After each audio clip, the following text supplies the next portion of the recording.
Parvati madam ఒకసారి Geeta teacher పిలువమ్మా. Okay madam. Geeta teacher. Excuse me ma'am. Coming teacher.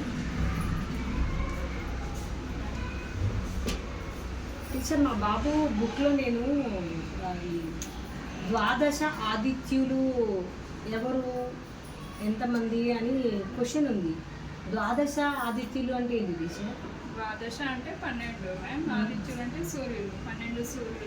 మనకు ఒకటే సూర్యుడు కదా, మరి 12 ద్వాదశ అంటే 12 సూర్యులు ఏంటి? నాకు కూడా అంత ఐడియా లేదు మ్యామ్, కానీ జస్వి ఒకసారి బుక్లో చదువుతుంటే అవునా? Jasvi coming. Do you know the names of the Dwadasha Adityulu? Yes, ma'am. Can you tell? Yes, ma'am. Chaitra మాసంలో వచ్చే సూర్యుడి పేరు దాత, వర్షకంలో ఆర్యముడు, జ్యేష్ఠంలో మిత్రుడు, ఆషాఢంలో వర్ణుడు, శ్రావణంలో ఇంద్రుడు, భాద్రపదంలో వివాస్వంతుడు, అశ్వయుజంలో కృష్ణ, కార్తీకంలో విష్ణువు, మాఘశిరంలో అంశమంతుడు, పుష్యంలో భగుడు, మాఘంలో పుష్యుడు, ఫాల్గుణంలో పర్జనుడు.